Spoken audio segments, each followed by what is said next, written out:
Ce jour-là, devant le cercueil de mon mari, j'ai compris qu'on peut perdre un fils bien avant de perdre un époux. Je m'appelle Estelle Aubert. J'ai 82 ans et voici l'histoire que j'aurais voulu ne jamais avoir à raconter. C'était un mardi de novembre. Le ciel était gris, comme il se doit pour un enterrement. L'église Saint-Martin était remplie de visages que je connaissais depuis 40 ans. Des collègues de Pierre, des voisins, des amis du club de bridge. Tous en noir, tous silencieux, tous respectueux, sauf lui, mon fils unique, Thomas, 47 ans. Assis au premier rang, à côté de moi, les bras croisés, le regard fixé sur son téléphone. Le prêtre parlait de la bonté de Pierre, de sa générosité, de son rire si communicatif. Je tenais mon mouchoir dans une main. Dans l'autre, je serrais l'alliance en or que Pierre avait portée pendant 54 ans. Elle était encore chaude quand l'infirmière me l'avait donnée, 2 jours plus tôt. Thomas a soupiré. Fort, trop fort. Quelques têtes se sont tournées. « Maman » a-t-il murmuré sans lever les yeux. « C'est encore long, ce truc ?»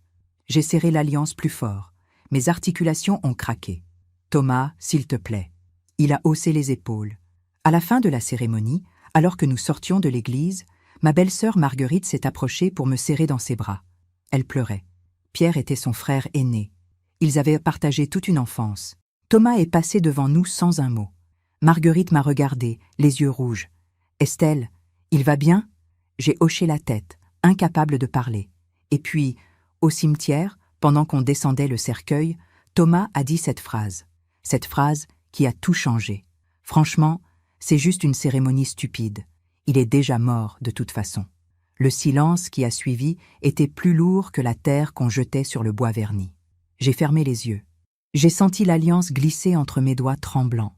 Parfois, on fait confiance à ceux qui ne la méritent pas. Et vous, avez-vous déjà été déçu par quelqu'un que vous aimiez? Racontez-moi votre histoire dans les commentaires. J'aimerais vous lire. Mais ce jour-là, je ne savais pas encore ce qui allait se passer. Je ne savais pas que, quelques jours plus tard, tout allait basculer et que je devrais faire un choix, le choix le plus douloureux de ma vie. Il y a des souvenirs qui sentent encore le café chaud et la lavande. Notre maison de Neuilly était une de ces demeures bourgeoises, avec un petit jardin à l'arrière, des volets bleu ciel et un escalier en bois qui craquait à la 3e marche. Pierre disait toujours qu'il allait la réparer. Il ne l'a jamais fait. Et moi, j'aimais ce craquement. C'était le bruit de la vie. Le dimanche matin, Pierre descendait le premier. Je l'entendais siffloter dans la cuisine. Toujours la même mélodie. Un vieil air de Brel qu'il avait dansé avec moi le soir de nos fiançailles. Puis venait l'odeur du café, celle des croissants qu'il allait chercher chez Madame Dulac, à 2 rues de chez nous. Je descendais en robe de chambre. Il me tendait ma tasse. Toujours la même, blanche, avec un liseré doré. Un cadeau de notre voyage en Italie, il y a 30 ans. « Bonjour, ma belle », disait-il. Et je souriais, chaque fois.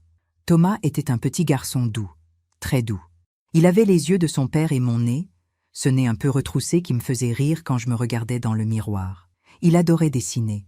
Des bateaux, des châteaux, des dragons. Je gardais tous ses dessins dans un carton, au grenier. Le soir, après le dîner, Pierre lui lisait des histoires. Thomas se blottissait contre lui, sur le canapé du salon. Parfois, je les regardais de loin, depuis la cuisine, en essuyant la vaisselle. Mon cœur était plein. « Maman, tu viens ?» criait Thomas. Et je venais, toujours. Nous étions une famille, simple, tranquille, heureuse. Pierre travaillait dans l'import-export. Il voyageait beaucoup, Allemagne, Espagne, parfois jusqu'en Asie. Mais il rentrait toujours avec un petit cadeau pour moi, une écharpe de Séville, un bracelet de Bangkok, une boîte de chocolat suisse. Pour ma reine, disait-il en m'embrassant le front. Thomas a grandi. Il est devenu un adolescent silencieux, puis un jeune homme pressé. Il a quitté la maison pour ses études. Paris d'abord, puis Lyon, puis Londres. Ses visites se sont espacées. Noël, Pâques, parfois l'été. Pierre disait « C'est normal, Estelle, il construit sa vie ». Mais moi, je sentais déjà quelque chose, une distance, pas seulement géographique. Un soir, Thomas est rentré avec une femme, Céline, élégante, froide, un peu hautaine. Elle parlait de chiffres, de rendement, de carrière. Elle regardait notre maison avec un sourire poli qui voulait dire « C'est charmant, mais un peu démodé ». Thomas a changé après elle. Il a arrêté de m'appeler « maman ». Il disait « Estelle » maintenant. comme si j'étais une collègue. Il a arrêté de venir le dimanche. Et puis un jour, il a dit « Papa, tu devrais penser à vendre la maison. C'est trop grand pour vous deux. » Pierre a ri. « Vendre ? Mais c'est ici qu'on a tout construit, mon fils. » Thomas n'a pas insisté. Mais j'ai vu son regard, ce regard calculateur, ce regard que je ne connaissais pas. Les années ont passé. Pierre et moi sommes devenus plus lents, plus fragiles. Mais nous étions encore ensemble, encore heureux. Et puis, il y a 6 mois, Pierre est tombé malade. Un cancer, rapide, silencieux. J'ai appelé Thomas. « Maman, Estelle, je suis en réunion. Je te rappelle. » Il n'a jamais rappelé. Pendant que je raconte tout cela, je me demande d'où vous m'écoutez. Écrivez le nom de votre ville en commentaire.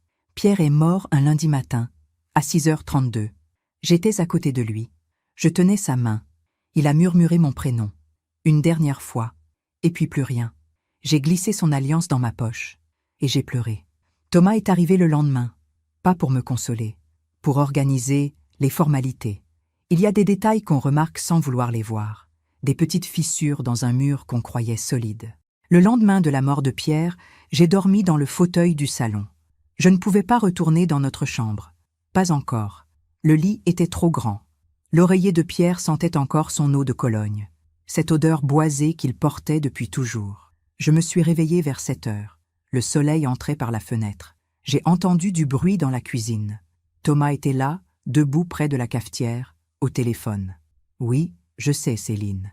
Mais je dois rester encore quelques jours, pour régler les papiers. » Une pause. « Non, ne t'inquiète pas. Je vais m'occuper de tout. » Il m'a vu, il a raccroché rapidement. « Ah, tu es réveillé ? Tu veux du café ?» J'ai hoché la tête. Ma gorge était nouée. Il m'a tendu une tasse, pas la mienne. Une tasse quelconque, qu'il avait prise dans le placard. Ma tasse à liseré doré était dans l'évier, sale. « Thomas, j'aurais préféré… » « Quoi ? Rien, merci. » Il s'est assis en face de moi. Il avait sorti des papiers, des documents, une pochette en cuir noir que je ne connaissais pas. « Maman, il faut qu'on parle. » Mon cœur s'est serré. Parler de quoi ? De papa, de ses affaires, du testament. Le mot est tombé comme une pierre dans un puits. Testament. Thomas, ton père vient de mourir. Il n'est même pas encore enterré. Je sais, mais justement, il faut s'organiser. Tu sais comment ça marche, ces choses-là. Les délais, les notaires, les impôts. Si on attend trop, ça va être compliqué. J'ai posé ma tasse. Mes mains tremblaient. « Thomas, je ne veux pas parler de ça maintenant. » Il a soupiré. Ce même soupir qu'à l'église, impatient, agacé. « D'accord, mais il faudra bien en parler un jour. » Il a rangé ses papiers. Il est monté à l'étage. J'ai entendu ses pas dans le bureau de Pierre. Le tiroir du secrétaire qui s'ouvrait. Des papiers qu'on fouillait. Je suis restée assise, seule, dans cette cuisine où j'avais préparé des milliers de repas, où j'avais consolé Thomas enfant après ses cauchemars, où Pierre m'avait demandé en mariage, un soir de juin, il y a 54 ans. J'ai fermé les yeux.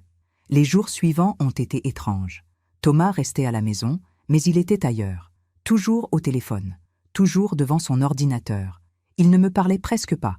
Il mangeait debout, rapidement, puis remontait dans le bureau. Le soir, je mettais la table pour 2, par habitude. Puis je retirais une assiette, et je mangeais seul. Un après-midi, j'ai monté du thé à Thomas. Il était au téléphone, encore. Oui, je te dis qu'il y a forcément quelque chose. Il a travaillé 40 ans dans l'import-export. Il ne peut pas n'avoir laissé que la maison et un compte en banque avec 3 fois rien. J'ai failli lâcher le plateau. Il m'a vu. Il a baissé la voix. Je te rappelle. « Thomas, de quoi tu parles ?»« De rien, maman. » « Tu cherches quelque chose ?» Il a hésité. « Papa n'a jamais parlé d'investissement, de placement, de coffre ?»« De coffre ? Oui, ou d'un compte à l'étranger, ou de… je ne sais pas. Quelque chose. » Je l'ai regardé, vraiment regardé. Mon fils, mon petit garçon qui dessinait des dragons, qui lisait avec son père sur le canapé. Il avait le visage fatigué, les traits durs, les yeux froids. « Ton père n'a jamais rien caché, Thomas. Tu en es sûr ? » « Oui. Parce que c'est bizarre, quand même. Toutes ces années de travail, tous ces voyages, et finalement, presque rien. » J'ai posé le plateau sur le bureau. Mes mains tremblaient tellement que la cuillère a tinté contre la tasse. « Thomas, qu'est-ce que tu veux dire ?» Il s'est levé. Il a fait le tour du bureau. Il a ouvert un tiroir, puis un autre. Je veux dire que papa a peut-être été plus malin qu'on ne le pensait. Malin. Ce mot. Thomas, arrête. Arrêtez quoi? De chercher ce qui nous revient? Ce qui nous revient? Il s'est tourné vers moi. Maman, ne fais pas l'innocente. Papa est mort. Il y a forcément un héritage. Et je suis son fils unique. J'ai le droit de savoir. J'ai senti quelque chose se briser en moi, quelque chose de très ancien, de très profond. Il n'est même pas encore enterré, Thomas. Et alors? Ça change quoi? Il est mort. C'est fini. Je suis sorti du bureau. J'ai refermé la porte derrière moi.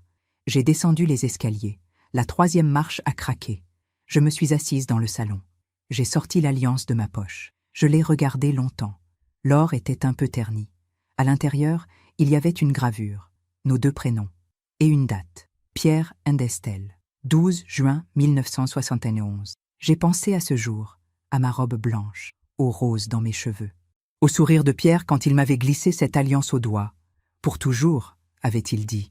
Et maintenant, notre fils fouillait ses tiroirs, cherchait son argent, comptait ses biens.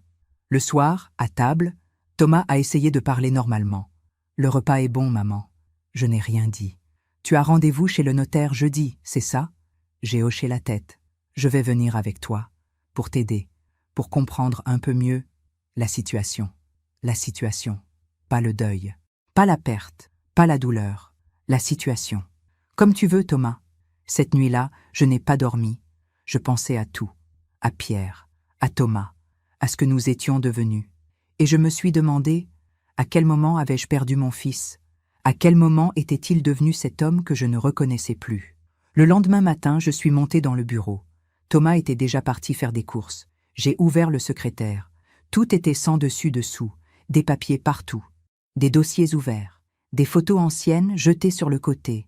Et puis j'ai vu quelque chose. Une enveloppe, cachée tout au fond du tiroir du bas. Une enveloppe Kraft, un peu jaunie, avec l'écriture de Pierre dessus.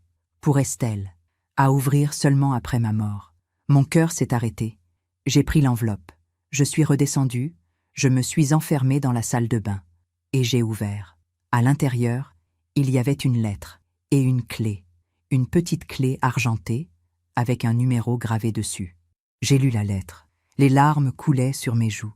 Et j'ai compris. Pierre avait su. Il avait tout prévu. La lettre de Pierre tremblait entre mes doigts. « Ma chère Estelle, si tu lis ces mots, c'est que je ne suis plus là. Pardonne-moi de ne pas t'avoir parlé plus tôt. Pardonne-moi ce silence. Pendant 40 ans, j'ai travaillé, j'ai voyagé, j'ai construit quelque chose pour nous, pour toi. Pas seulement cette maison, pas seulement le compte en banque que tu connais. J'ai fait des investissements, en Suisse d'abord, puis ailleurs. Discrets, légaux, mais secrets. Parce que je voulais te protéger, te garantir une vieillesse paisible, quoi qu'il arrive. Cette clé ouvre un coffre à la banque Rothstein, avenue Hoche. Le numéro est inscrit dessus. À l'intérieur, tu trouveras tous les documents, les certificats, les titres, les comptes. Il y a beaucoup d'argent, Estelle, plus que tu ne l'imagines. Mais il y a aussi quelque chose d'autre dans cette enveloppe. Une demande, un souhait. Thomas est notre fils. Je l'aime. Mais je ne suis pas aveugle. J'ai vu ce qu'il est devenu. J'ai vu comment il te parle, comment il nous regarde, comme des vieux encombrants, comme un patrimoine à liquider. Alors voici ce que je te demande. Ne lui dis rien, pas tout de suite. Attends, observe, laisse-le montrer qui il est vraiment. Si, dans les semaines qui suivent ma mort, il est là pour toi, vraiment là, avec son cœur, pas avec sa calculatrice, alors partage avec lui. Donne-lui sa part, il la méritera. Mais si, comme je le crains, il ne pense qu'à l'argent, qu'à l'héritage, qu'à ce qu'il peut prendre, alors tu sauras quoi faire. Cet argent est à toi, Estelle, à toi seule. C'est mon dernier cadeau, mon dernier geste d'amour. Ne te laisse pas voler ta dignité. Je t'aime, pour toujours. Pierre.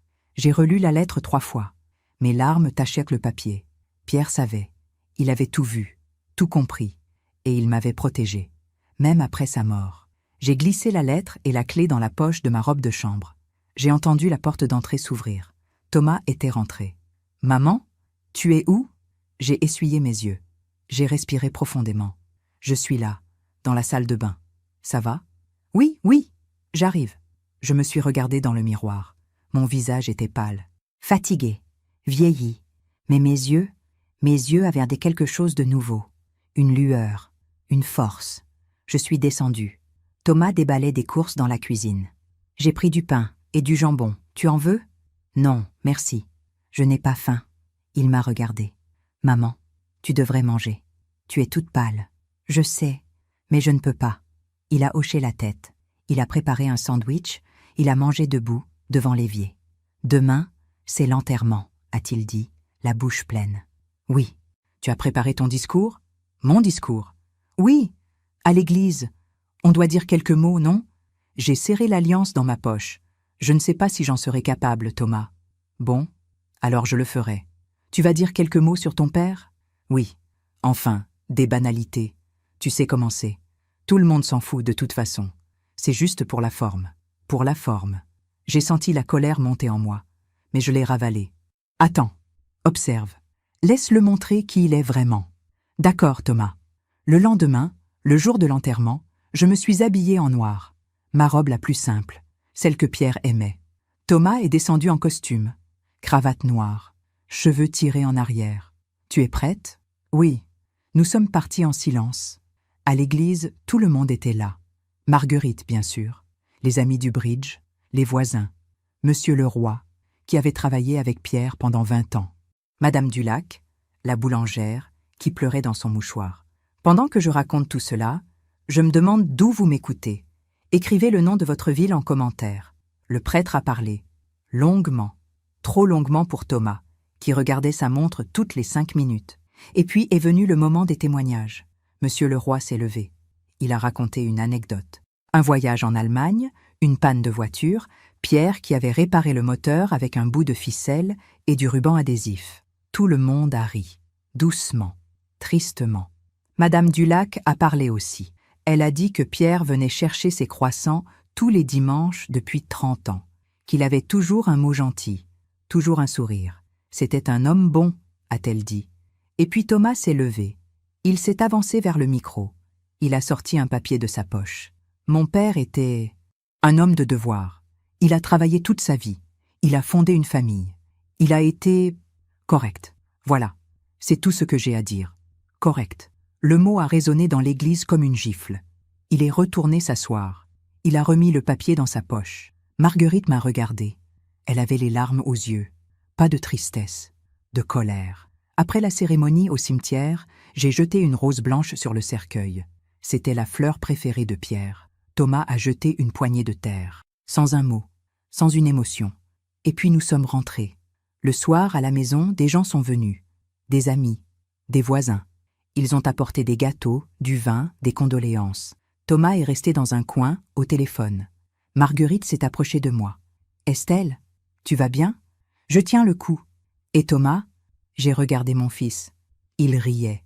À quelque chose que Céline avait dit, sans doute. Thomas et... Thomas. Marguerite a posé sa main sur la mienne. Pierre était mon frère. Je le connaissais bien. Il t'aimait tellement, Estelle. Et il s'inquiétait. De quoi? De toi. De ce qui se passerait après. Mon cœur s'est serré. Il t'a parlé? Oui, il y a quelques mois. Il m'a dit qu'il avait pris des dispositions pour que tu sois protégée. J'ai senti les larmes monter. Marguerite, chut, je ne veux rien savoir. Mais je veux que tu saches une chose. Tu n'es pas seule. Si tu as besoin de quoi que ce soit, je suis là. Elle m'a serrée dans ses bras. Et pour la première fois depuis la mort de Pierre, je me suis sentie un peu moins seule. Les invités sont partis. Thomas est monté se coucher.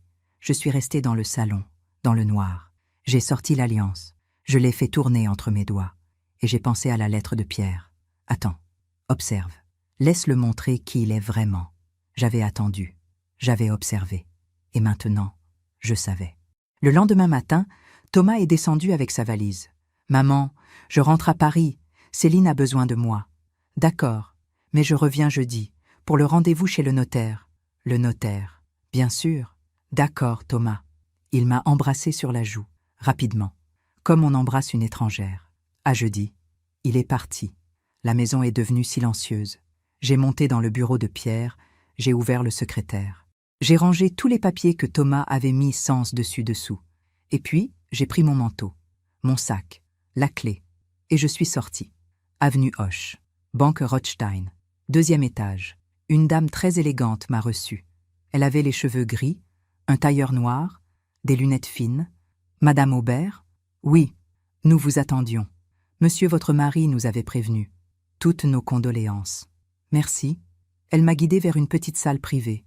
Mur blanc, table en bois, une chaise, rien d'autre. Voici le coffre. Prenez votre temps. Si vous avez besoin de quoi que ce soit, je suis à côté. Elle est sortie. J'ai inséré la clé. J'ai tourné. Le coffre s'est ouvert. Et j'ai vu des dossiers, des dizaines de dossiers, des certificats d'action, des titres de propriété, des relevés bancaires. J'ai sorti le premier. Je l'ai ouvert. Compte numéro 78842 CH. Solde. 842 000 €. J'ai ouvert le deuxième. Action. Michelin. Total. LVMH. Valeur totale. 1 300 000 €. Et un troisième. Appartement. Paris 16e. Estimé à 900 000 €. Mes mains tremblaient. J'ai tout sorti. J'ai tout étalé sur la table.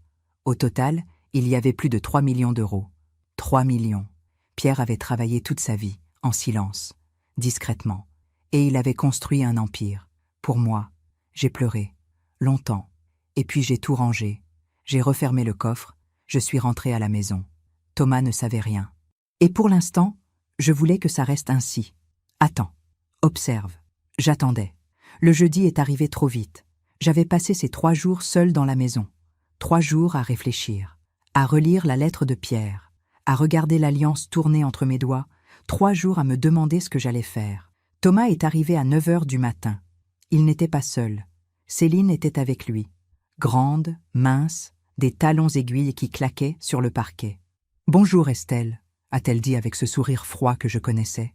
Pas Madame Aubert, pas même belle-maman. Estelle. « Bonjour Céline ».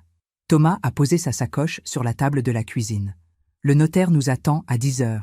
Tu es prête ? » ?»« Oui. »« Parfait. On y va dans ma voiture. » Nous sommes montés dans sa Mercedes noire. Céline s'est assise à l'avant. Moi, à l'arrière. Comme une passagère. Une invitée dans ma propre vie. Durant le trajet, ils ont parlé. De leur prochain voyage aux Maldives. Du nouveau contrat que Céline venait de signer. Des travaux qu'ils voulaient faire dans leur appartement parisien. Pas une fois, ils ne m'ont adressé la parole. J'ai regardé par la fenêtre. Les arbres défilaient. Le ciel était gris, comme le jour de l'enterrement. Maître Valmont nous attendait dans son étude, rue de la Pompe. Un homme d'une 60aine d'années, costume 3 pièces, lunettes demi-lune. Madame Aubert, mes sincères condoléances. Merci, maître. Monsieur Aubert, madame. Nous nous sommes assis. Thomas et Céline d'un côté, moi de l'autre.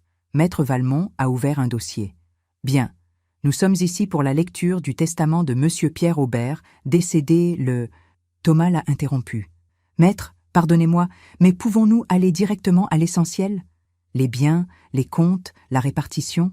Maître Valmont l'a regardé par-dessus ses lunettes. Monsieur, je comprends votre impatience, mais il y a une procédure. Je sais, mais ma mère est fatiguée, et nous avons beaucoup de route. Ma mère. Soudain, j'étais redevenue sa mère, pas Estelle. Maître Valmont a soupiré. Très bien. Le testament est simple. Monsieur Pierre Aubert lègue à son épouse, Madame Estelle Aubert, la totalité de ses biens. À savoir, la maison familiale de Neuilly, estimée à 1 200 000 € et le compte bancaire commun au Crédit Lyonnais, dont le solde s'élève à 68 000 €.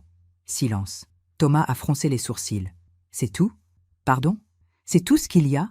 La maison et 68 000 €? Oui, monsieur. C'est ce qui figure dans le testament. Céline s'est penchée vers Thomas. Elle a murmuré quelque chose à son oreille. Thomas s'est tourné vers le notaire. Maître, mon père a travaillé 40 ans dans l'import-export. Il a voyagé dans le monde entier. Il ne peut pas n'avoir laissé que ça. Monsieur, je ne peux que vous transmettre ce qui figure dans le testament déposé chez nous. Si votre père avait d'autres biens, d'autres comptes, ils ne sont pas mentionnés ici. Mais c'est impossible. Maître Valmont a refermé le dossier calmement. Monsieur Aubert, je comprends votre surprise. Mais légalement, je ne peux que vous communiquer ce document. Si vous soupçonnez l'existence d'autres actifs, vous pouvez faire des recherches. Contacter les banques, vérifier les relevés. Mais en l'état actuel, voici ce que nous avons. Thomas s'est levé. Il était rouge. C'est ridicule. Il y a forcément autre chose. J'ai senti tous les regards se tourner vers moi. Madame Aubert, savez-vous si votre mari possédait d'autres biens? D'autres comptes? A demandé maître Valmont doucement. J'ai serré l'alliance dans ma poche. Non, maître, pas à ma connaissance. Thomas m'a regardé, droit dans les yeux. Tu es sûre, maman? Oui, parce que… Enfin, c'est bizarre quand même. Papa était un homme intelligent, un homme prévoyant. Il ne peut pas avoir laissé si peu. Thomas, ton père n'était pas riche, il était confortable, c'est tout. Confortable? Avec tous ses voyages, toutes ses affaires? Céline a posé sa main sur le bras de Thomas. Chérie, calme-toi. On va chercher. On va comprendre. Thomas a respiré profondément. D'accord. Pardon, maître. C'est juste que… C'est un choc. Je comprends. Nous sommes sortis de l'étude. Sur le trottoir, Thomas marchait de long en large. Il y a quelque chose qui cloche. Je le sens. Céline a allumé une cigarette. Thomas, on va rentrer à la maison. On va éplucher tous les papiers, tous les relevés, toutes les factures. Il doit bien y avoir une trace. Quelle maison? Celle de ta mère. J'ai senti mon cœur se serrer. Thomas, je ne suis pas sûre que… Maman, s'il te plaît, c'est important. Papa a peut-être laissé des indices, des coordonnées bancaires, un coffre, n'importe quoi. Thomas, j'ai déjà fouillé le bureau. Il n'y a rien. Oui, mais moi, je sais ce que je cherche. Nous sommes rentrés à Neuilly. Thomas et Céline sont montés directement dans le bureau de Pierre.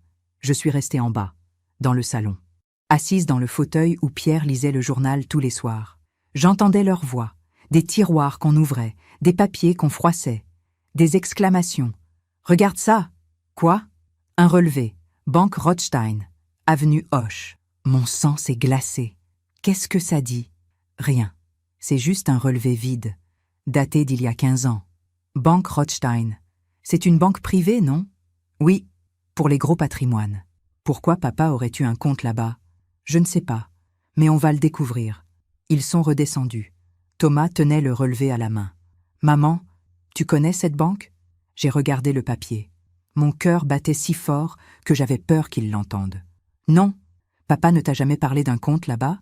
Non, Thomas, jamais. Il m'a regardé longuement, trop longuement.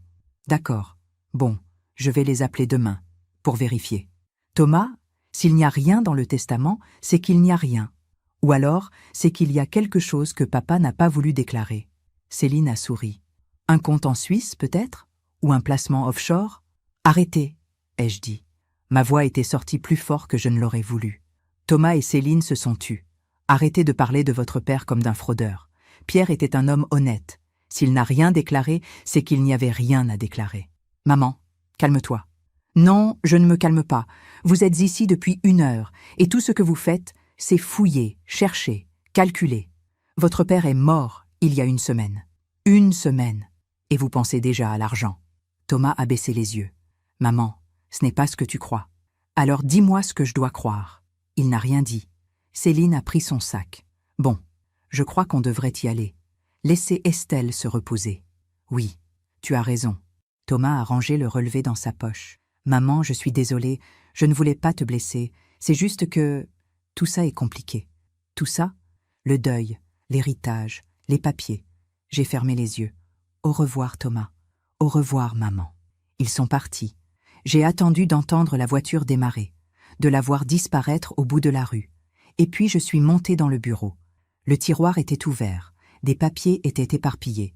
Ils avaient tout fouillé, tout retourné. Mais l'enveloppe de Pierre, celle avec la lettre et la clé, était toujours dans ma poche. Ils ne l'avaient pas trouvée. Pas encore. J'ai regardé le relevé qu'ils avaient laissé sur le bureau. Banque Rothstein, 15 ans plus tôt. Un compte que Pierre avait ouvert en secret. Thomas allait appeler. Il allait chercher. Il allait insister. Et tôt ou tard, il découvrirait la vérité. Je me suis assise. J'ai sorti l'alliance. Je l'ai regardé longtemps. Attends. Observe. Laisse-le montrer qui il est vraiment. Je n'avais plus besoin d'attendre. Je savais. Thomas n'était pas venu pour me soutenir, pas pour me consoler, pas pour honorer son père. Il était venu pour l'argent, uniquement pour l'argent. Cette nuit-là, je n'ai pas dormi. J'ai réfléchi, j'ai pleuré, j'ai prié, et au petit matin, j'ai pris ma décision. Le lendemain matin, le téléphone a sonné à 8 heures. C'était Thomas. Maman, j'ai appelé la banque Rothstein. Mon cœur s'est arrêté. Ah bon? Oui, ils m'ont dit qu'il y avait effectivement un compte au nom de papa, mais qu'ils ne pouvaient rien me dire de plus sans autorisation. C'est normal, Thomas. Le secret bancaire. Oui, mais... Maman, tu es son épouse. Tu as accès à tous ses comptes. Tu pourrais y aller? Demander les relevés? J'ai fermé les yeux. Thomas, si ton père avait voulu que je sache, il me l'aurait dit. Ou alors, il n'a pas eu le temps. Il a eu 6 mois. 6 mois de maladie. Il aurait pu me parler. Justement, peut-être qu'il était trop faible, trop malade. Peut-être qu'il voulait te protéger du stress. Du stress. Thomas, laisse tomber. S'il y a quelque chose, on le découvrira bien un jour. Maman, écoute-moi. Papa a travaillé toute sa vie. Il nous aimait. Il a dû mettre de l'argent de côté. Pour toi, pour nous. Et maintenant, cet argent dort quelque part, inutile. Cet argent, s'il existe, est à moi, Thomas. Pas à nous. À moi. Silence. Bien sûr, maman, c'est à toi. Mais je suis ton fils. Et un jour, ça reviendra quand même à moi. Cette phrase m'a glacé. Un jour, ça reviendra quand même à moi. Pas « je veux t'aider ». Pas « je veux comprendre ce que papa a fait pour toi ». Non. Un jour, ça reviendra à moi. Comme si j'étais déjà morte. Maman, tu es là? Oui. Alors, tu iras à la banque? Je ne sais pas, Thomas. S'il te plaît, pour papa, pour nous, je vais y réfléchir. D'accord, tiens-moi au courant. Il a raccroché.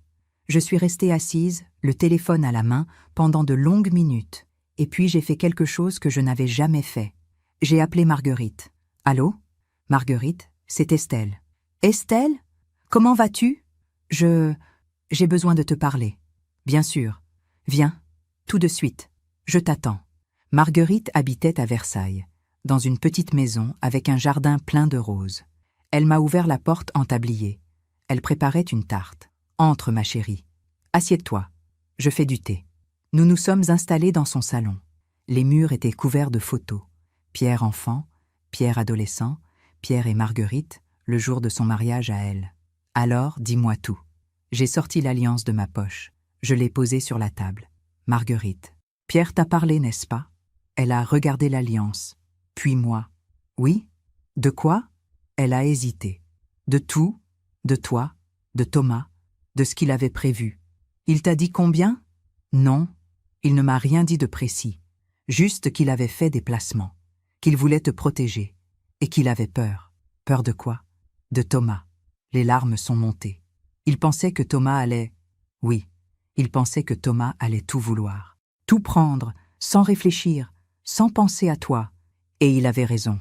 Marguerite m'a pris la main. Qu'est-ce qui s'est passé? Je lui ai tout raconté. L'enterrement, la phrase de Thomas, le rendez-vous chez le notaire, les fouilles dans le bureau, l'appel de ce matin. Marguerite écoutait, les lèvres serrées. Cet argent, Estelle, c'est à toi. Pierre l'a voulu ainsi. Ne laisse personne te voler ce qu'il t'a laissé. Mais c'est mon fils, Marguerite, je sais. Mais parfois, nos enfants ne sont pas ce que nous espérions. Elle a soupiré. Pierre m'a dit quelque chose avant de mourir. Il m'a dit, si Estelle a besoin d'aide, si Thomas devient difficile, promets-moi de la soutenir. Promets-moi de lui rappeler qu'elle a le droit d'être heureuse, qu'elle a le droit de choisir. Choisir quoi? À qui donner? À qui refuser? À qui faire confiance? J'ai pleuré. Longtemps. Marguerite m'a serré contre elle. Pleure, ma chérie. Pleure tout ce que tu as sur le cœur. Je suis rentrée chez moi en fin d'après-midi. Il pleuvait. Une pluie fine, froide, qui mouillait les vitres de la voiture. En arrivant, j'ai vu une voiture garée devant la maison. La Mercedes de Thomas. Mon cœur s'est serré. Je suis entrée. Thomas était dans le salon, avec Céline, et un autre homme. Un homme que je ne connaissais pas. Costume gris, mallette en cuir. Ah, maman, tu es là. Parfait. Thomas, qu'est-ce qui se passe? Voici Maître Bertrand, c'est un avocat, spécialisé en droit des successions. J'ai regardé l'homme. Il m'a tendu la main. Madame Aubert, enchantée. Bonjour. Thomas s'est levé. Maman, assieds-toi, on doit parler. De quoi? De papa, de ses biens, de tout ça. Thomas, on en a déjà parlé. Chez le notaire. Il n'y a rien d'autre. Justement. C'est pour ça que j'ai fait appel à Maître Bertrand, pour vérifier. L'avocat a ouvert sa mallette. Il a sorti des papiers. Madame Aubert, j'ai fait quelques recherches. légalement bien sûr, et il semblerait que votre mari ait eu effectivement plusieurs comptes bancaires, dont un à la banque Rothstein. Mon sang s'est glacé. Comment savez-vous ça? Les banques sont tenues de déclarer certaines opérations, notamment les comptes dormants, ou les comptes dont le titulaire est décédé. C'est la loi. Et alors, ce compte existe. Et il vous appartient, madame, en tant qu'épouse survivante. Je sais. Thomas s'est penché vers moi. Maman, tu savais? Oui. Depuis quand? Depuis le début. Le silence était assourdissant. Céline a été la première à parler. Vous saviez, et vous ne nous avez rien dit? Ce n'était pas à moi de vous le dire. Mais on est votre famille, a crié Thomas. Justement, vous êtes ma famille, pas mes créanciers. Thomas s'est levé. Il était rouge. Ses mains tremblaient. Maman, qu'est-ce que tu racontes? Je raconte que ton père est mort il y a 10 jours. 10 jours, Thomas. Et que depuis 10 jours, tu ne m'as pas demandé une seule fois comment j'allais. Si j'avais besoin de quelque chose, si j'avais peur, si j'étais triste. Mais non, laisse-moi finir. Depuis 10 jours, tout ce que tu fais, c'est chercher, fouiller, calculer. Tu as dit que l'enterrement était une cérémonie stupide. Tu as dit que ton père était déjà mort.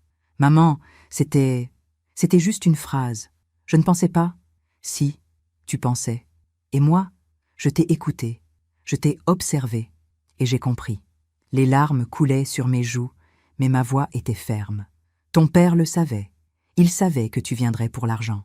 Pas pour moi, pas pour lui, pour l'argent. Ce n'est pas vrai? Alors dis-moi une chose gentille que tu m'as dite depuis sa mort. Une seule. Thomas a ouvert la bouche, puis l'a refermée. Il ne trouvait rien. Céline s'est levée. Écoutez, Estelle, on ne va pas se disputer. L'argent est là, il existe. Il revient légalement à Thomas un jour ou l'autre. Alors autant en parler maintenant, calmement. Il ne revient à personne, madame. Cet argent est à moi. Mon mari me l'a laissé. À moi. Pas à vous, pas à lui, à moi. Mais vous n'allez pas tout dépenser. Vous avez 82 ans. J'ai regardé Céline. Cette femme que je connaissais à peine. Cette femme qui osait me dire ce que je devais faire de l'argent de mon mari. Sortez. Pardon? Sortez de chez moi. Tout de suite. Estelle, vous êtes fatiguée. Vous ne savez plus ce que vous dites. Je sais très bien ce que je dis. Sortez. Thomas s'est interposé. Maman, arrête. On peut discuter. Il n'y a rien à discuter, Thomas. Cet argent est à moi. Ton père l'a voulu ainsi. Et je déciderai, moi seule, de ce que j'en ferai. Et si je conteste le testament? La phrase est tombée comme une bombe. Si tu... Quoi? Maître Bertrand a toussé. Madame Aubert, légalement, votre fils a le droit de contester si certains biens n'ont pas été déclarés dans le testament. Si votre mari a caché volontairement des actifs pour vous favoriser au détriment de votre fils, cela peut être considéré comme une atteinte à la réserve héréditaire. Mon mari n'a rien caché. Il a prévu. Il a protégé. C'est différent. Peut-être. Mais un juge pourrait en décider autrement. J'ai regardé Thomas, mon fils, mon petit garçon qui dessinait des dragons, qui riait dans les bras de son père. Tu ferais ça? Tu m'attaquerais en justice? Il a baissé les yeux. Je ne veux pas en arriver là. Mais si tu refuses de partager, si tu refuses de reconnaître mes droits. Tes droits? Quels droits, Thomas? Le droit de me voler mon deuil? Le droit de salir la mémoire de ton père? Le droit de me traiter comme une vieille femme gênante qui devrait te donner tout ce qu'elle possède? Maman, non, c'est fini. Sors, sors de chez moi. Maman, s'il te plaît, sors. Ma voix avait résonné dans toute la maison. Thomas a reculé. Il avait l'air choqué. Céline a pris son sac. Maître Bertrand a rangé ses papiers. « Vous aurez de mes nouvelles » a dit Thomas d'une voix tremblante. « J'en suis sûre. » Ils sont partis, tous les trois. J'ai refermé la porte. Je me suis appuyée contre le mur. Mes jambes tremblaient, et puis je me suis effondrée. Là, dans l'entrée, sur le carrelage froid. J'ai pleuré, comme je n'avais jamais pleuré. Je pleurais Pierre. Je pleurais Thomas. Je pleurais la famille que nous avions été. La famille que nous ne serions plus jamais. Combien de temps suis-je restée là? Je ne sais pas. Mais à un moment, j'ai entendu frapper à la porte. « Estelle? C'est Marguerite. Ouvre, s'il te plaît. » Je me suis relevée. J'ai ouvert. Marguerite était là, avec un sac de courses, et un sourire triste. « Thomas vient de m'appeler. Il m'a dit que tu étais devenue folle, que tu refusais de partager l'héritage, que tu l'avais chassée de chez toi. C'est vrai. Bien. » Elle est entrée. Elle a posé son sac sur la table de la cuisine. J'ai apporté à manger du poulet rôti, de la salade, du pain et du vin, parce qu'on va avoir besoin de force, toi et moi. De force? Oui, parce que Thomas ne va pas lâcher l'affaire. Il va revenir, avec son avocat, avec Céline. Et tu vas devoir te battre. Me battre? Marguerite, j'ai 82 ans, je suis fatiguée, je suis seule. Tu n'es pas seule, je suis là, et Pierre aussi. Elle a sorti l'alliance de ma poche, elle l'a posée sur la table. Pierre t'a laissé cet argent parce qu'il savait. Il savait que Thomas deviendrait comme ça. Il savait que tu aurais besoin de protection. Alors maintenant, tu vas te battre. Pour toi, pour Pierre, pour la dignité. J'ai regardé l'alliance. Elle brillait sous la lumière de la cuisine. Et si je perds, tu ne perdras pas, parce que tu as la loi de ton côté, et parce que tu as raison. Nous avons mangé, en silence, mais c'était un silence apaisant. Après le dîner, Marguerite est partie. Elle m'a serré dans ses bras. Demain, tu appelles un avocat, un bon, et tu prépares ta défense, d'accord? D'accord. Et tu ne cèdes pas. Quoi qu'il arrive, quoi qu'il arrive. Cette nuit-là, j'ai dormi. Pour la première fois depuis la mort de Pierre. Parce que j'avais pris ma décision. Je ne donnerai rien à Thomas. Pas parce que je voulais le punir, mais parce que Pierre avait eu raison. Thomas n'était pas venu pour moi. Il était venu pour l'argent. Et l'argent, il ne l'aurait pas. Les 2 semaines qui ont suivi ont été les plus difficiles de ma vie. Plus difficiles que la maladie de Pierre. Plus difficiles que son enterrement. Plus difficiles que tout ce que j'avais vécu. Parce que je n'avais pas seulement perdu mon mari. J'étais en train de perdre mon fils. Maître Bertrand, l'avocat de Thomas, m'a envoyé une lettre officielle, avec des tampons, des signatures, des mots juridiques que je ne comprenais pas. Mise en demeure, réserve héréditaire, dissimulation d'actifs. J'ai appelé Marguerite. Elle est venue immédiatement.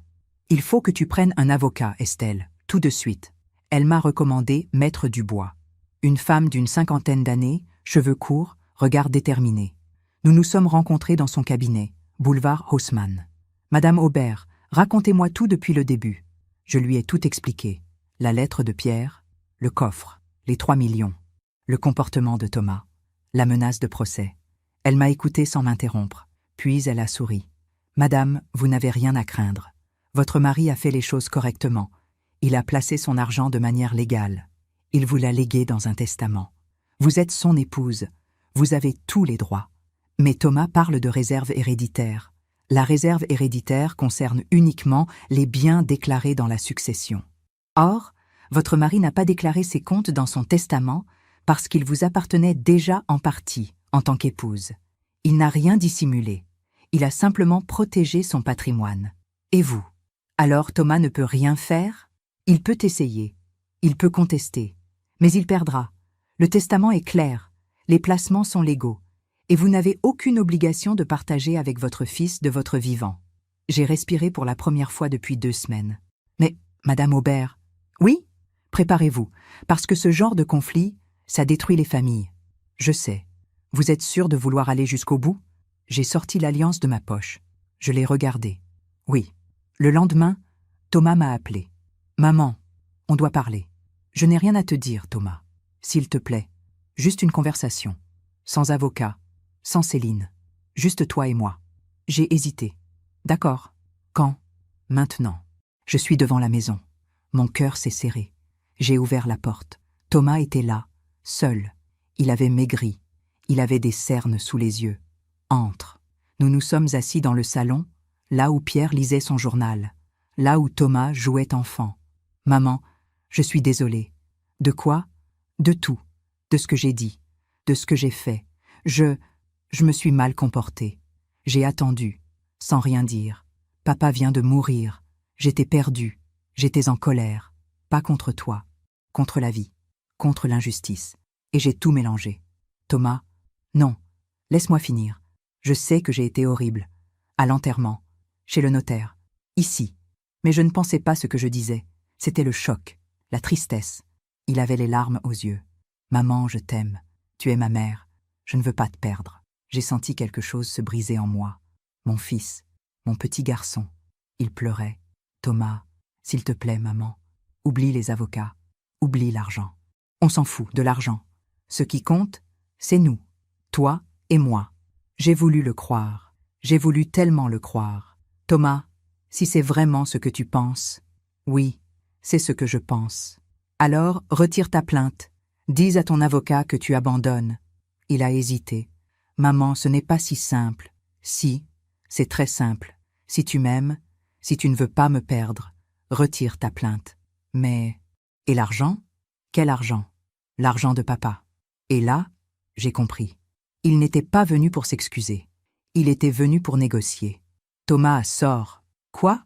Sors de chez moi. Mais maman, Tu ne comprends pas, n'est-ce pas? Tu ne comprends vraiment pas. Je me suis levée. J'ai marché jusqu'à la fenêtre. Dehors, il pleuvait, comme le jour de l'enterrement. Ton père est mort il y a 3 semaines. 3 semaines, Thomas. Et pendant ces 3 semaines, tu n'as pensé qu'à une chose. L'argent. Combien il y a? Où il est? Comment le récupérer? Ce n'est pas vrai. Si, c'est vrai. Tu n'as pas pleuré ton père. Tu n'as pas consolé ta mère. Tu n'as pas honoré sa mémoire. Tu as fouillé. Tu as calculé. Tu as menacé. Maman. Et maintenant, tu viens ici, avec tes larmes, avec tes excuses. Et tu penses que je vais tout te donner? Je me suis tournée vers lui. Je ne suis pas stupide, Thomas. Je sais pourquoi tu es là. Il a baissé les yeux. Maman, j'ai des dettes. Silence. Quoi? J'ai des dettes. Beaucoup de dettes. Céline et moi, on a fait de mauvais investissements. L'appartement, la voiture, les voyages, tout était financé à crédit. Et maintenant, on doit 200 000 euros. 200 000 euros. Et tu pensais que l'argent de ton père allait tout régler? Oui. Au moins, il était honnête. Thomas, ton père a travaillé 40 ans pour cet argent. 40 ans. Il s'est levé tous les matins. Il a voyagé, il s'est sacrifié. Pour nous, pour notre famille, pour me protéger. Je sais. Non, tu ne sais pas, parce que si tu savais, tu ne serais pas là. Tu ne me demanderais pas ça. Mais maman, je suis ton fils. Justement, tu es mon fils. Et c'est pour ça que ça me brise le cœur. Les larmes coulaient sur mes joues. Je ne te reconnais plus, Thomas, l'enfant que j'ai élevé, le petit garçon doux qui dessinait des dragons. Où est-il? Qu'est-ce que tu en as fait? Il a grandi, il est devenu adulte, il a des responsabilités. Des responsabilités? Ou des envies? Il n'a rien dit. Je me demande encore si j'ai fait le bon choix. Et vous? Qu'auriez-vous fait à ma place? Thomas, ton père m'a laissé cet argent parce qu'il savait. Il savait que tu viendrais le réclamer. Il savait que tu ne penserais pas à moi, seulement à toi. Ce n'est pas vrai. Si, et il avait raison. Thomas s'est levé. Il tremblait. Alors, tu ne me donneras rien? Non. Même si je perds tout, même si je fais faillite, tu ne feras pas faillite. Tu as un métier. Tu as Céline. Vous avez tous les deux un bon salaire. Vous pouvez rembourser vos dettes. Ça prendra du temps. Mais vous pouvez. Et pourquoi je me priverais alors que toi, tu as 3 millions? Parce que cet argent n'est pas à toi. Il sera à moi un jour, quand tu seras morte. Le silence qui a suivi était glacial. Thomas a réalisé ce qu'il venait de dire. Il a porté sa main à sa bouche. « Maman, je ne voulais pas… » « Si, tu voulais. » J'ai marché vers la porte. Je l'ai ouverte. « Pars, Thomas. »« Maman, s'il te plaît, pars. Et ne reviens plus. » « Tu ne peux pas? » « Si, je peux. C'est ma maison, mon argent, ma vie. Et je décide. » Il est resté là, debout, comme un enfant puni. « Maman, Thomas, j'ai 82 ans. Je ne sais pas combien de temps il me reste. 1 an, 5 ans, 10 ans, peut-être plus, peut-être moins. Mais ce temps, je veux le passer en paix, sans toi. Tu me chasses? Oui. Il a pris son manteau. Il est sorti. Sur le seuil, il s'est retourné. Tu vas le regretter. Peut-être, mais au moins, je dormirai tranquille. Il est parti. J'ai refermé la porte, et je me suis effondrée. J'ai pleuré, pendant des heures, jusqu'à ce que Marguerite arrive, alertée par mon silence au téléphone. Elle m'a trouvée dans le salon, recroquevillée dans le fauteuil de pierre. « Estelle, qu'est-ce qui s'est passé? » Je l'ai chassée. J'ai chassé mon fils. Elle s'est assise à côté de moi. Elle m'a pris dans ses bras. « Tu as fait ce qu'il fallait. » Mais c'est mon fils, Marguerite, mon fils unique. Je sais. Et c'est pour ça que c'est si douloureux. Nous sommes restés là, toutes les deux, dans le silence. Dehors, la pluie continuait de tomber. Les jours suivants, j'ai reçu une nouvelle lettre de maître Bertrand. Thomas maintenait sa plainte. Il réclamait sa part. Il demandait un audit complet des biens de Pierre. Maître Dubois m'a rassuré. Il perdra. Mais le processus sera long. Peut-être 1 an, peut-être 2. Je tiendrai, j'en suis sûr. Mais le pire n'était pas le procès. Le pire, c'était le silence. Thomas ne m'appelait plus. Il ne venait plus. Il ne donnait plus de nouvelles. C'était comme s'il était mort. Comme si j'avais perdu mon mari et mon fils en même temps. Le soir, je mettais la table pour une personne. Je mangeais seule. Je regardais la télévision seule. Je dormais seule. La maison était trop grande, trop vide, trop silencieuse. Mais je tenais. Parce que j'avais fait une promesse. À Pierre, à moi-même. Je ne céderai pas. 1 mois après notre dernière conversation, j'ai reçu une lettre. Pas de l'avocat. De Thomas. Une lettre manuscrite. Maman, je ne sais pas comment te dire ça.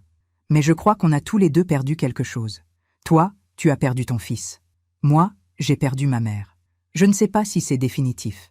Je ne sais pas si un jour on pourra se reparler, se revoir. Tout ce que je sais, c'est que papa est mort. Et qu'au lieu de nous rapprocher, ça nous a séparés.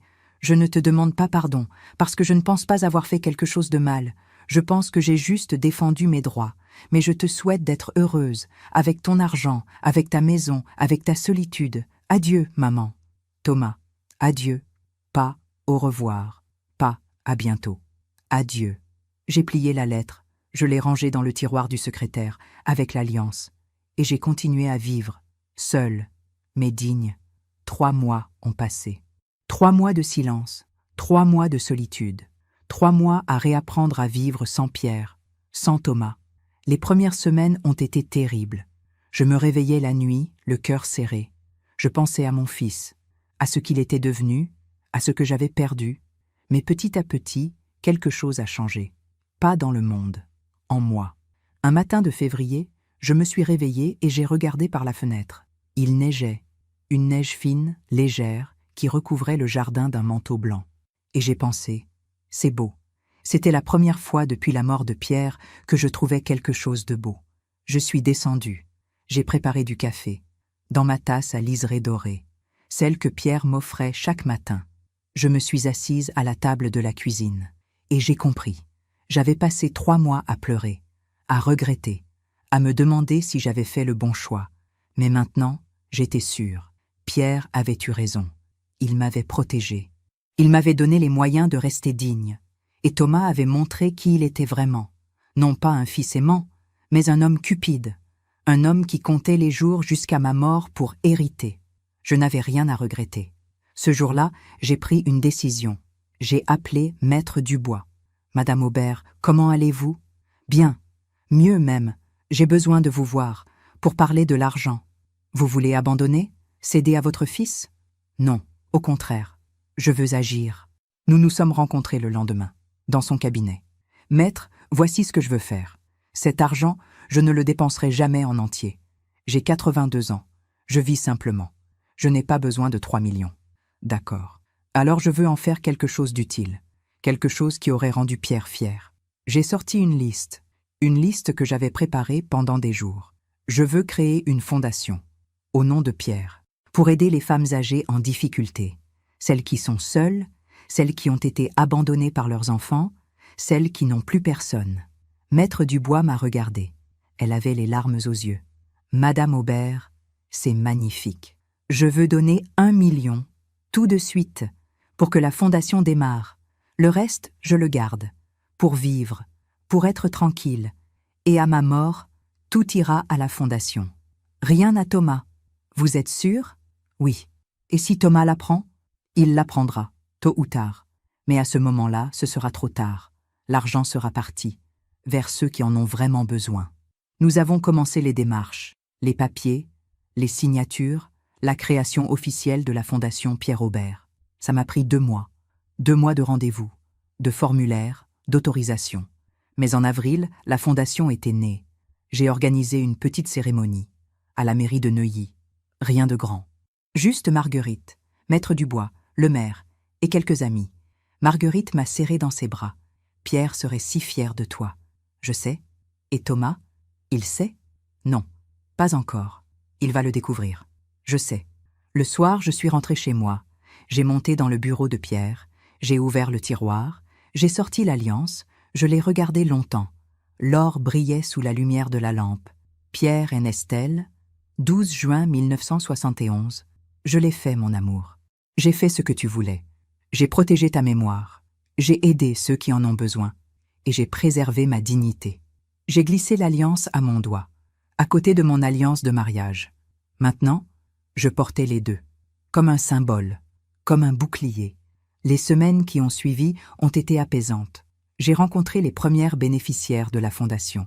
Madame Lemoine, 78 ans, seule depuis la mort de son mari, avec une pension de 600 € par mois. Madame Rousseau, 85 ans, dont les enfants avaient disparu depuis 10 ans. Madame Fontaine, 72 ans, malade, sans ressources. La fondation leur donnait de l'aide, pour payer le loyer, pour acheter des médicaments, pour manger décemment. Je les écoutais, je leur parlais, je leur tenais la main, et je comprenais. Pierre m'avait laissé cet argent pour ça, pas pour que je le garde égoïstement, pas pour que Thomas le dilapide, mais pour que je fasse le bien. Un soir, Marguerite est venue dîner. « Estelle, tu rayonnes. »« Vraiment ? » ?»« Oui, tu as l'air libre. » Libre. C'était exactement ça. Pour la première fois depuis des mois, je me sentais libre. Libre de la colère, libre de la tristesse, libre de la culpabilité. Marguerite, je vais te dire quelque chose que j'ai compris. Je t'écoute. J'ai passé ma vie à aimer, à donner, à me sacrifier, pour Pierre, pour Thomas, pour ma famille. Oui, et j'étais heureuse. Vraiment heureuse, parce que je pensais que c'était ça, l'amour, donner sans rien attendre en retour. Et maintenant, je sais que j'avais tort. Marguerite m'a regardée, surprise. L'amour, ce n'est pas se sacrifier jusqu'à disparaître. L'amour, c'est aussi se respecter. C'est aussi savoir dire non. C'est aussi refuser d'être piétiné. Estelle, Pierre m'aimait, vraiment. Et c'est pour ça qu'il m'a protégée, qu'il m'a donné les moyens de me défendre, de rester digne. Les larmes coulèrent sur mes joues. Thomas, lui, ne m'a jamais aimé. Pas vraiment. Il aimait l'idée de moi, l'idée de la mère parfaite, de la mère qui donne tout, qui se tait, qui obéit. Et maintenant, cette mère n'existe plus. Marguerite m'a pris la main. Tu sais que Thomas va peut-être revenir. Un jour, quand il aura compris, quand il aura changé. Peut-être, tu lui pardonneras ? J'ai réfléchi longtemps. Je ne sais pas. Mais je sais une chose. S'il revient, ce ne sera pas pour l'argent, parce qu'il n'y en aura plus. Marguerite a souri. Pierre aurait adoré ça. Je sais.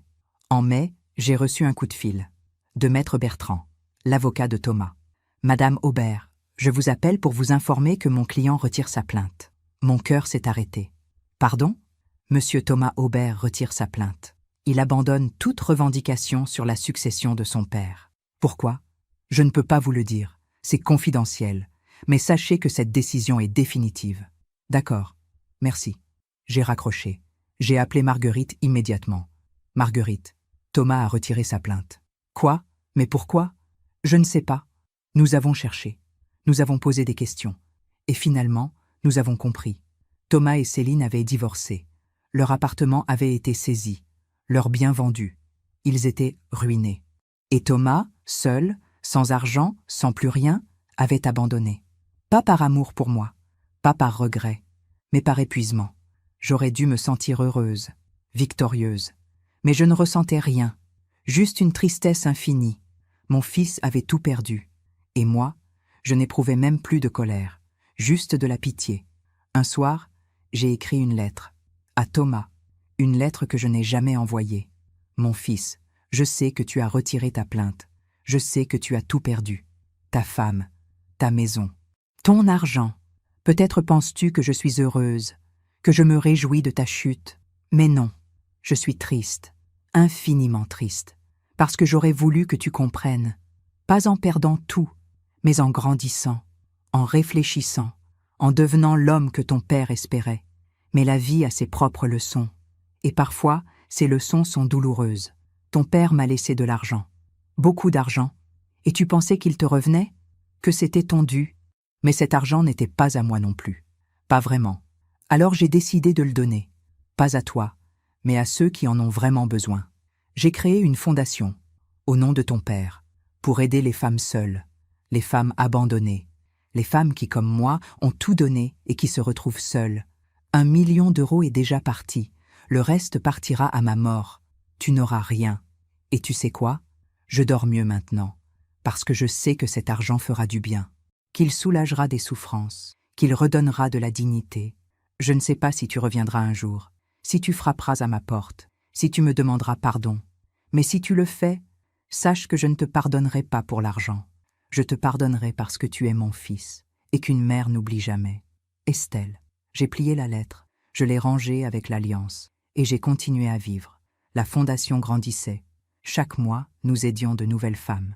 Chaque mois, je recevais des lettres de remerciement, des sourires, des larmes de gratitude. Et je comprenais. Pierre avait toujours su. Il m'avait donné cet argent non pas pour que je le garde, mais pour que je le transforme, pour que je transforme ma douleur en action, ma colère en amour. Le temps, j'en étais sûre, finirait par tout remettre à sa place. Thomas comprendrait. Peut-être, ou peut-être pas. Mais ce n'était plus mon problème. J'avais fait mon choix. Et ce choix, c'était la dignité. 2 ans ont passé. 2 ans depuis la mort de Pierre. 2 ans depuis que j'avais chassé Thomas. 2 ans depuis la création de la Fondation. 2 ans pendant lesquels j'avais appris à vivre autrement. La Fondation Pierre Aubert avait aidé plus de 150 femmes. Certaines avaient retrouvé un logement. D'autres avaient pu se soigner. D'autres encore avaient simplement retrouvé un peu de dignité. J'allais bien. Mieux que bien. J'étais en paix. Marguerite venait déjeuner tous les dimanches. Nous parlions de Pierre, de nos souvenirs, de la vie. Parfois, nous rions. Parfois, nous pleurions. Mais toujours, nous étions ensemble. Un après-midi de septembre, mon téléphone a sonné. Un numéro inconnu. Allô? Madame Aubert? Oui. Je suis docteur Martin, de l'hôpital Saint-Joseph. Nous avons admis votre fils ce matin. Mon cœur s'est arrêté. Thomas? Qu'est-ce qui s'est passé? Il a fait un malaise. Dans la rue. Les pompiers l'ont amené. Rien de grave, mais nous voulions vous prévenir. Il n'avait pas d'autre contact d'urgence. J'arrive. J'ai pris mon manteau, mes clés. Je tremblais. Thomas, à l'hôpital. Marguerite m'a conduite. Nous avons roulé en silence. Dans ma tête, 1000 questions, 1000 émotions, 1000 souvenirs. À l'hôpital, une infirmière nous a guidés vers le service des urgences. Chambre 12. J'ai frappé. Pas de réponse. J'ai poussé la porte. Thomas était là, allongé sur un lit. Pâle, amaigri, vieilli. Il n'avait que 49 ans, mais il en paraissait 60. Il dormait, ou faisait semblant. Je me suis assise sur la chaise à côté du lit. Marguerite est restée dans le couloir. J'ai regardé mon fils, vraiment regardé. Ses cheveux grisonnaient, ses joues étaient creuses, ses mains, posées sur le drap, étaient abîmées. Des mains de quelqu'un qui avait travaillé dur ou qui avait souffert. Il a ouvert les yeux. Il m'a vu. Maman. Sa voix était faible, cassée. Thomas. Silence. Tu es venu. Oui. Je ne pensais pas. Je sais. Il a tourné la tête vers la fenêtre. Dehors, le ciel était bleu. Un beau jour de septembre. Comment vas-tu? Ai-je demandé. Mal. Qu'est-ce qui s'est passé? Il a fermé les yeux. Épuisement, malnutrition, stress. Malnutrition? Je ne mange pas beaucoup ces temps-ci. Pourquoi? Parce que je n'ai pas les moyens. Mon cœur s'est serré. Thomas, où habites-tu? Dans un studio, à Montreuil, 22 mètres carrés. Et Céline? Partie. Il y a 1 an. Elle a trouvé quelqu'un d'autre. Quelqu'un qui avait de l'argent. Il a ri. Un rire amer, triste. Tu vois, maman, j'ai tout perdu. L'appartement, la voiture, la femme, le travail, tout. Tu ne travailles plus? J'ai été licenciée, il y a 6 mois. Depuis, je cherche, mais personne ne veut de moi. Je suis trop vieux, trop cher, trop... fini. Les larmes coulèrent sur ses joues. J'ai tout raté, maman. Tout. Je n'ai rien dit. Je l'ai laissé parler. Tu avais raison. Papa avait raison. J'étais cupide, égoïste, aveugle. Je ne pensais qu'à l'argent. Et maintenant, je n'ai plus rien. Même pas ma dignité. Il s'est tourné vers moi. Tu es heureuse maintenant? Tu vois que j'ai eu ce que je méritais? Non, Thomas. Je ne suis pas heureuse de te voir comme ça. Pourquoi? Tu devrais. Je t'ai fait du mal. Je t'ai menacé. Je t'ai traité comme une étrangère. Tu es mon fils. Un fils indigne. J'ai sorti l'alliance de ma poche. Les 2 alliances. Celle de Pierre et la mienne. Je les ai posées sur la table de nuit. Tu vois ces alliances? Oui. Ton père m'a donné celle-ci il y a 54 ans, le jour de notre mariage. Il m'a dit « pour toujours », et il a tenu parole, jusqu'à sa mort. Thomas écoutait. Et celle-là, c'est la sienne, celle qu'il portait, celle que l'infirmière m'a donnée quand il est mort. J'ai pris les 2 alliances, je les ai fait tourner entre mes doigts. Ton père m'aimait, vraiment, et c'est pour ça qu'il m'a protégée, pas pour me rendre riche, mais pour me donner les moyens de rester digne, de ne pas être écrasé, de ne pas me laisser voler ma vie. Je sais. Non, tu ne sais pas. Parce que si tu savais, tu n'aurais jamais agi comme tu l'as fait. J'ai remis les alliances dans ma poche. Thomas, tu veux savoir ce que j'ai fait de l'argent de ton père? Il a levé les yeux vers moi. Je l'ai donné. Silence. Quoi?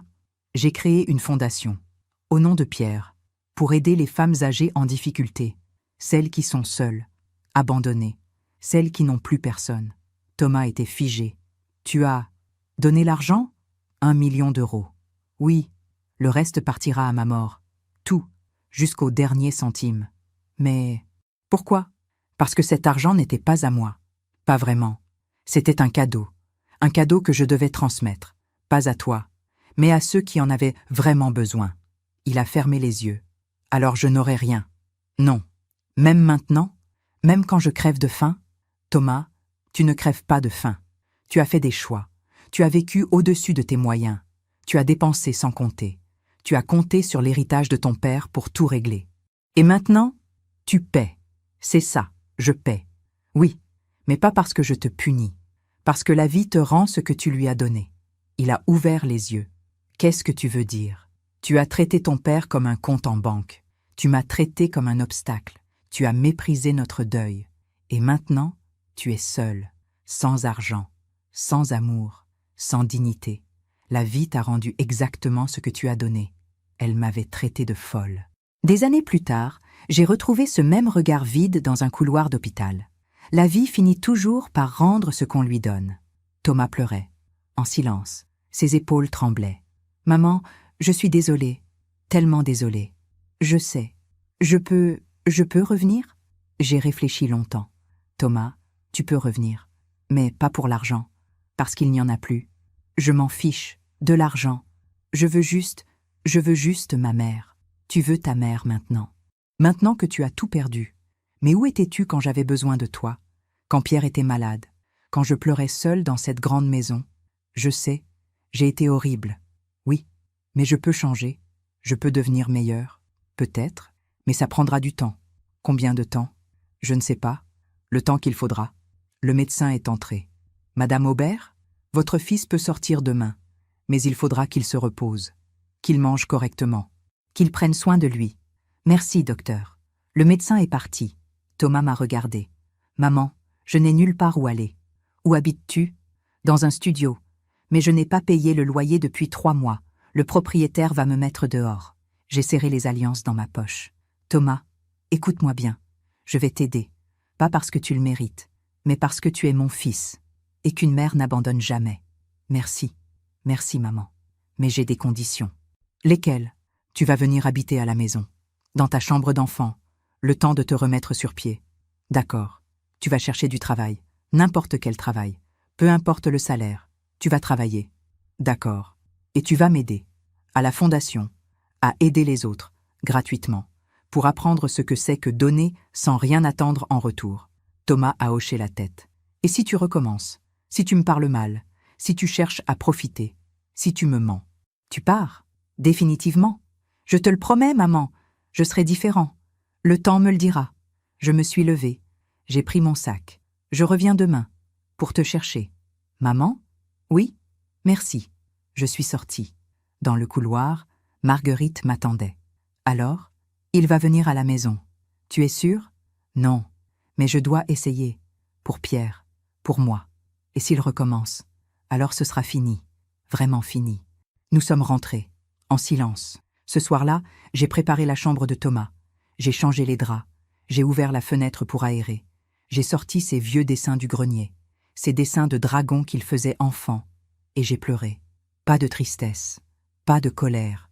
De soulagement. Parce que j'avais compris. La justice n'était pas la vengeance. La justice, c'était le temps. Le temps qui remet tout à sa place, le temps qui apprend, le temps qui guérit.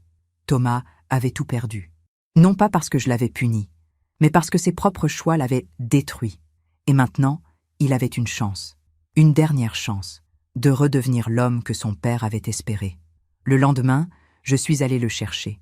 Il était debout dans le hall de l'hôpital, avec un petit sac. C'était tout ce qu'il possédait. Il est monté dans la voiture. Nous avons roulé en silence. En arrivant à la maison, il est resté sur le seuil. « Je peux entrer ? C'est chez toi, Thomas. » Il a pleuré. Là, sur le pas de la porte. « Merci, maman. Merci de me donner une deuxième chance. Ce n'est pas moi qui te donne une deuxième chance, c'est la vie. Ne la gâche pas. » Les semaines suivantes ont été étranges. Thomas vivait à la maison. Il mangeait avec moi. Il m'aidait à ranger, à jardiner. Il cherchait du travail, chaque jour, sans succès. Mais il ne se plaignait pas. Il ne demandait rien. Il était présent, silencieux, respectueux. Un soir, il m'a dit « Maman, je peux venir avec toi demain ? À la fondation ? Pourquoi ? Pour comprendre, pour voir ce que tu fais. » Le lendemain, il est venu. Il a rencontré Madame Lemoine, Madame Rousseau, Madame Fontaine. Il les a écoutées, vraiment écoutées. Et le soir, dans la voiture, il a pleuré. « Maman, ces femmes, elles sont comme toi. Oui, elles ont été abandonnées, oubliées. Oui, et toi tu les aides, avec l'argent de papa. Oui.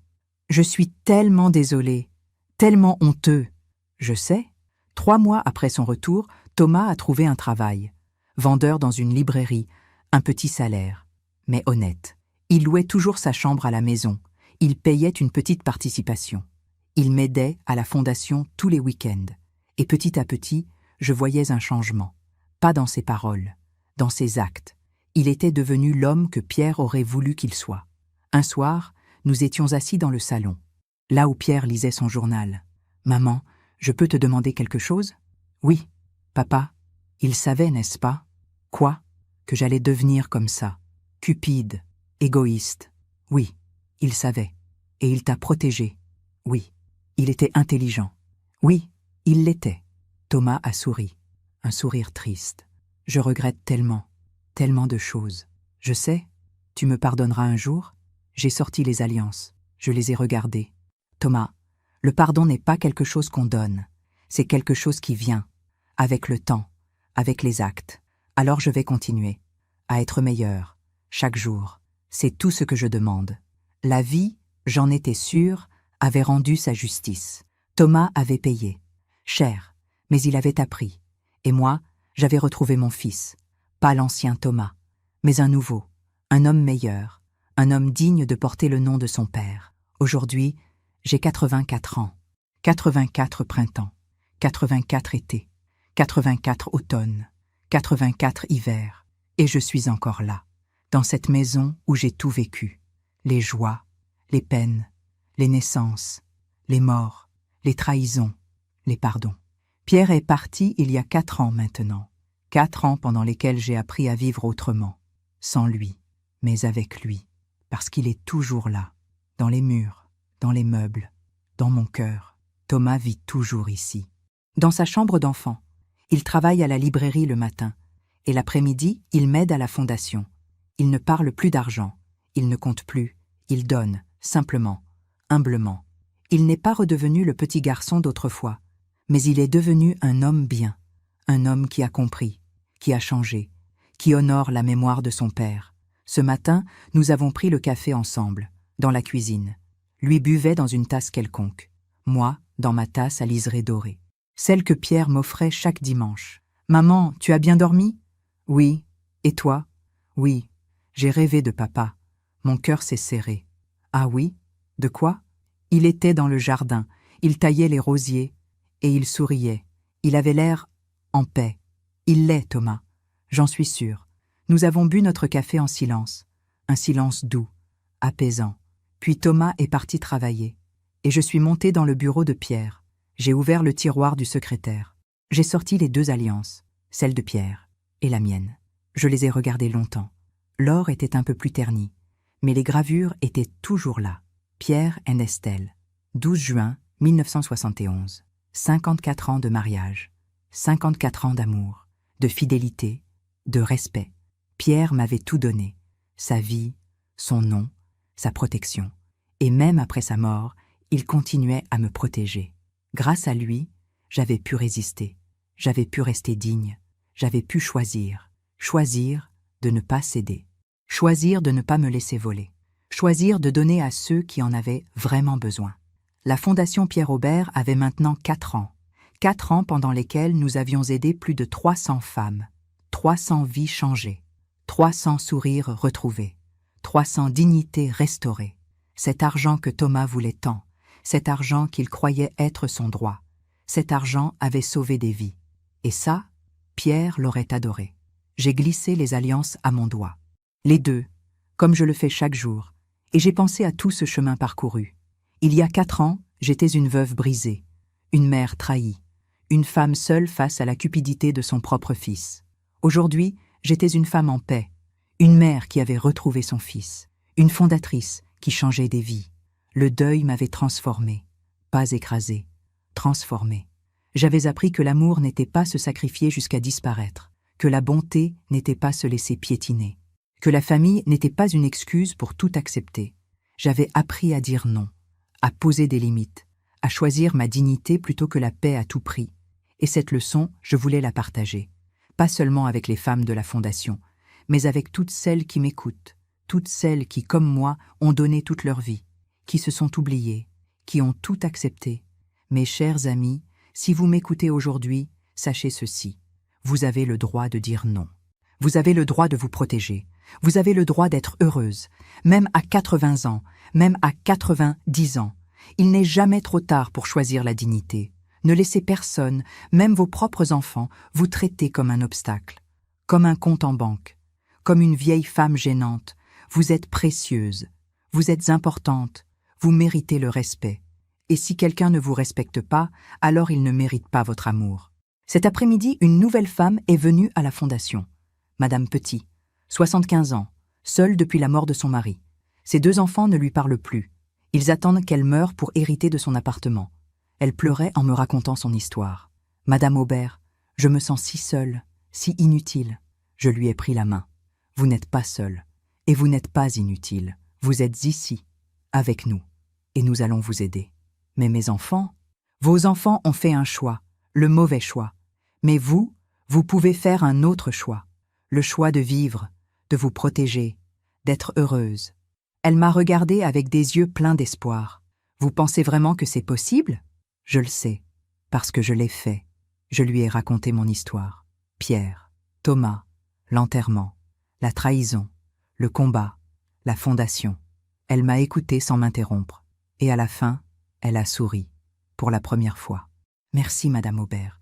Merci de me montrer qu'il y a encore de l'espoir. Il y a toujours de l'espoir. Toujours. Ce soir, Thomas et moi avons dîné ensemble.